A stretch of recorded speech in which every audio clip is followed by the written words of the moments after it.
Prologue. Swords and Axes. The Plains of Palanov, in the Kingdom of Valendra. Under the heavy grain skies of Valendra, the once green plains near Palanov were now stained red. Thousands of dead and dying soldiers littered the once beautiful plains, creating a grim and foreboding sight.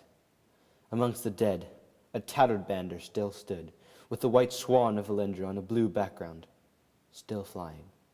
The last rays of the dying sun cast strange shadows across the fields. As the day of battle ended, as the night drew closer, the fields grew silent, and nothing save the crows and ravens stirred. The silence was broken by a procession of grim-faced soldiers who marched through the field and held the red banner of Ethamar, which bore the sigil of a white raven. King Raylim surveyed the field with a respectful manner, but he knew this had been a great victory. He signaled for his band to stop and dismounted his horse. The cries of the feasting ravens did not avail to him, as he looked into the distance where the capital Kennedavith stood. The Valendran army had put up quite a resistance, and he had lost a lot of men in this battle. This angered him, but he knew that, like Herodor and before them, Valendra was his. He suddenly heard a commotion behind him, and saw a group of 10 Valendrans charge him down. His guards were overwhelmed at first, as they were cut down one by one. Raylim's guard slew 7 of them, before he was surrounded by the surviving 3. "It's over, Raylim," a bloodied Valendran said, as he walked towards him. Raylim grinned as he drew his sword, making them feel uneasy. "Valendra," Raylim said, "is mine." He charged toward them with his broadsword, taking one of them off guard and cut him down. The other 2 charged from behind. He turned and parried one of their blows, and broke their sword in 2, before stabbing the other straight through the chest. Finally, turning to face the last one, and swinging his bloodied sword in his hands, he paused. The blue of the last Valendran warrior was the last of its kind. He picked up his fallen comrade's sword and stood firm. Raylim, unfazed, walked around him with a meaningful calm and menacingly. "It's over," he said. "Surrender now, and you'll live a little longer." "That's not going to happen," the Valendran said, tightening his grip on his sword. "So be it," Raylim said. "What's your name, last Valendran?" "Sir Roderick of Edelith," he said, "and I swear to you that today, this day, will be your last."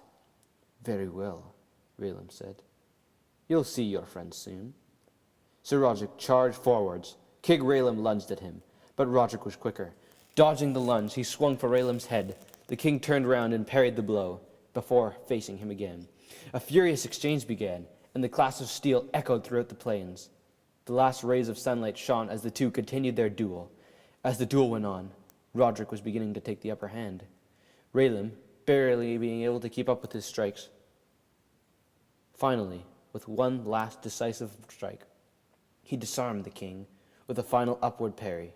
It flew out of his hand and buried itself in the ground. Roderick pointed his sword at Raylim. "All right," he said, with a strange smile. "You win." Roderick could have ended it here, and he very nearly did, but a horn blow echoed throughout the valley, and he heard the shouts and footsteps of the approaching Ethamaran army. Quickly he shouted, "This is for all the people you killed, Raylim, and this is where your reign ends." Just as he was beginning to bring down the fatal blow, a flurry of arrows whizzed by him, one of them catching him on the shoulder. Shouting in pain and unable to use the arm, he ran the other way as he saw the thousands upon thousands of ranks of Ethamar men march across the plains. Just a few dozen meters away, he stole Raylim's steed and sped away, dodging the dozens of arrows that fired at him as he did so. King Ethamar picked himself up, and Lord Aeswin rushed to his aid. "What happened?" he asked urgently. King Raylim walked over and pulled the sword out from the ground. He looked at it, then turned it over and did the same before sheathing it. He was angry. How had a single soldier nearly ended his reign just like that? He pondered his thought. And had another single soldier stood in his way, he would have slewn him. He pondered this thought, and another steed readied for him. The sky was dark now, and the stars began to show themselves in the sky. Lord Aeswin kept pestering him with concerns and questions. He waved them off, and the rage built up in him. He was the High King of Ethamar, Herodor, and now Valendra. The rage built up in him. thousands of men had died at his command, and thousands more would. But how could one single soldier nearly end his reign? He could not contain his reins any longer. "Find him," he yelled. "Find the bastard who calls himself Roderick of Aerlith, and bring him to me." Lord Aeswin jumped back, startled, but then stopped. "You had him," he said. "Captain, organize a company of your best men and hunt him down." "And one more thing," Raylam said. "Bring him to me, alive. He'll see what I do to those who think they can't defy me." He let out one final yell, before mounting his steed and giving the army the command to move forwards. "Kill every last Valendrian you find! Take no prisoners," he yelled. "Onwards!" he screamed.